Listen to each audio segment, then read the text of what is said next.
Hi, this is Roger. Thanks for dropping by. Somebody asked for a more detailed look at the garden, so we'll have a walk round as we've got blue sky and sunshine, which we're not going to have tomorrow. We'll literally go round a bit at a time, I suppose. This bush blooms on the bare branches just before the leaves come out, and it didn't this year. The cold weather got it and killed the buds, so I didn't get the blossom on this. I'm pretty sure I will next year.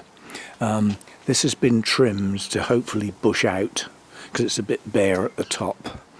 I haven't pushed it back into the hedge because when you're out in the garden and you look back this way, what you don't really want to see is that. What you want to see is a nice bush overhanging it. These bushes I've inherited, I don't know what they are, but there's quite a few. The cold has got them a bit, but not too bad, and they are smothered in new growth buds, so this is going to be a mass of new growth soon. We've had snowdrops there, and in various other places, so snowdrops have come out quite nicely. Up the back there is a clump of stinging nettles. Now under normal circumstances they're a weed and you get rid of them, but there are certain types of butterflies, their caterpillars eat stinging nettles, so a small clump like that I will tolerate. The rose here has burst into life, so this is looking good. All these little undergrowth plants here, they're just there to cover up some of the ground because the ground's not that attractive. I've got a big bare patch here and I have some ideas. I don't know whether I'll be able to achieve it, but what I'd like in there is some primroses, and moving on in under there some bluebells. I would really like that. This is a fuchsia and I think the cold has killed it. Now, brilliant. I was just going to say it may shoot out at ground level, and yes it will. So it's not dead. There's two separate plants there and they've both got growth at ground level. They're going to take a while to get up to this size again, but they're not dead. The wisteria has taken its pruning quite hard and showing no signs of life. It will come back to life, it will come back. This bush has late blossoms, which it did, and so it was not pruned until, well, recently. That is a mass of white bloom and the bees absolutely love it.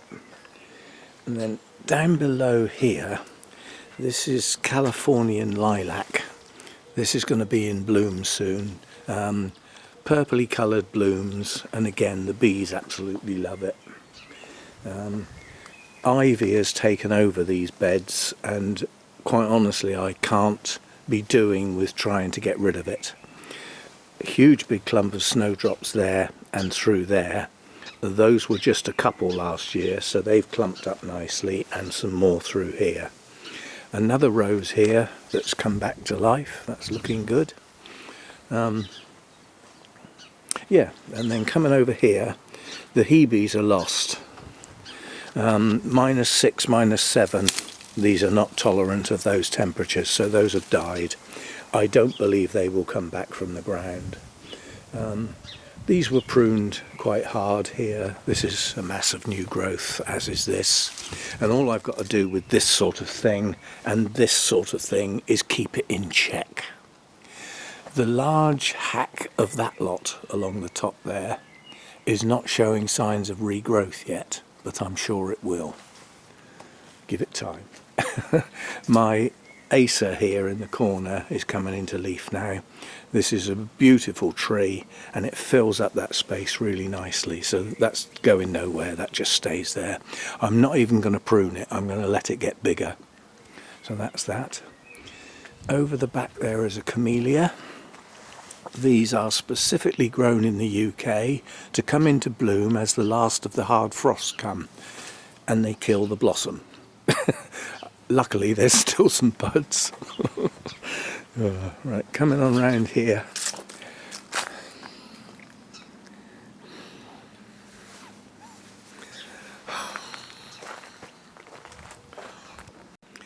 Sorry, I had to take a break. This is doing exactly what I want. This was hard pruned and it's bursting out all over the place.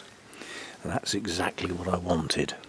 So we will get a massive regrowth on all of this bare area, which can then be trained to go sideways, not upwards and not outwards. This one will do the same, and tucked in behind this laurel is this. And I don't know what it is, but it's growing, it's okay. The bamboo still has to be hacked. We've got to get that back and down. It's a two-man job with me and Hannah. This wood steeria up here, I know I'm pointing the camera at the light, but that might be handy because I'm silhouetting the twigs. And if you can look, it's an absolute mass of buds, and a lot of those are flower buds that will be in bloom soon. That's going to look absolutely wonderful. And I'm really pleased we didn't trim that back in the winter, because we'd have cut those blossoms off. So I'll let it bloom, then I'll trim it back and it can grow on through the summer. This conifer came from the other house. I don't even know what it is, but it covers up the base of this washing line thing, which I don't like. This was the buddleia that Gail gave me the money for, because she wanted to see butterflies in the garden. She said, go and get a buddleia. Let's get the butterflies in the garden. So that's one of them. Now this one has got to be pruned hard. So this one's going to have to come off down here. That will regrow. With any luck, that is a foxglove, because my giant foxgloves in the other tubs were lost. Right, where are we now? Obviously this is my bonsai stand. The other stands that I'm sort of staging that I'm going to make are a little bit on hold at the moment until after I've got this flipping orchid talk done, which is the end of this week. And by the end of this week I'll have had that all put away and put to one side, and I can then concentrate on what I call the run-of-the-mill stuff, which is on hold at the moment. Now up there you can see the red leaves.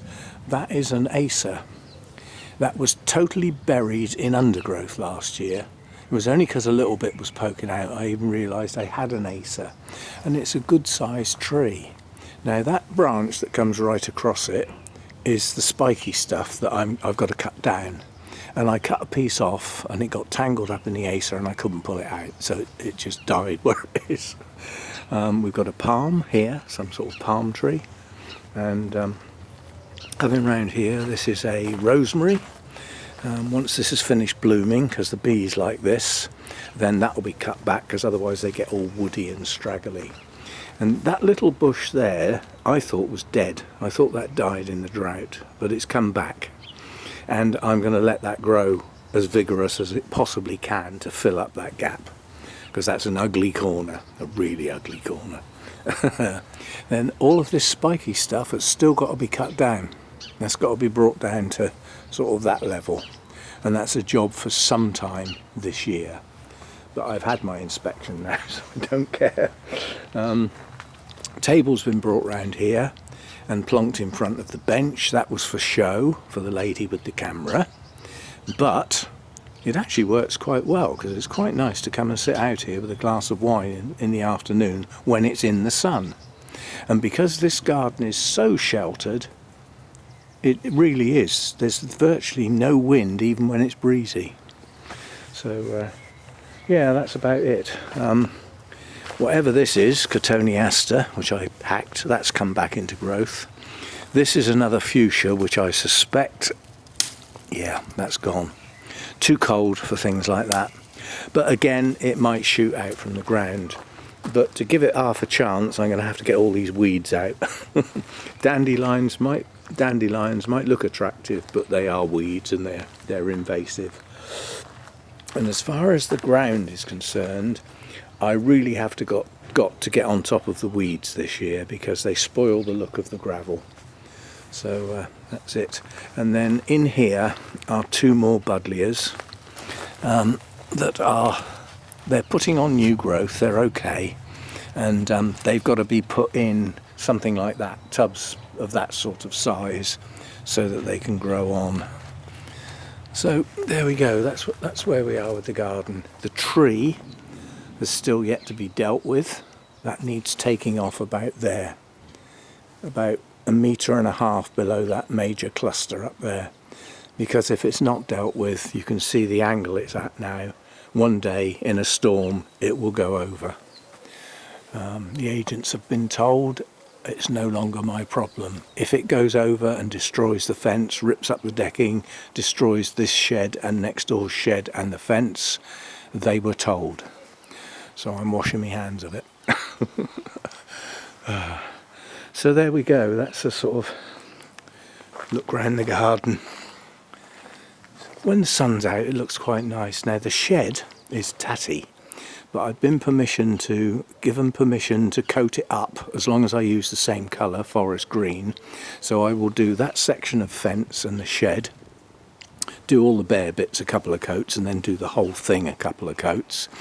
And I'm going to ask about refelting it because it leaks. It's been done wrong. It's been done badly. It just needs some new felt over the top, which I think I can do myself. The problem is that bit that goes down there. I can't get down there. You can't get round behind the shed. There's not enough room. But I'll work something out. Something along those lines. And you know, this is going to end up being quite a nice place to sit in the summer. Some of these empty tubs that are lying around, I mean some of them are even stacked up here. This sort of thing. Those are just weeds that are growing in there. There's 5 tubs there and 1 there. That's a flower pot, that's not, you know. I'll get some colour, get some bedding plants or something and plant up in there to get some colour. We'll see how we go. And my poor Shoujo bonsai has missed its chance to be repotted. The leaves are fully open and the new growth has extended. If I repot this now, the disturbance to the roots will basically kill all these new extensions. They all just wilt and die. So it's going to have to go another year before that gets repotted. Things just took over, you know, as it is. So there we go. That's a look round what's going on. I've now got to the stage where the maintenance on the garden is minimal. Most of the maintenance on the garden is filling up the feeders on the bird thing.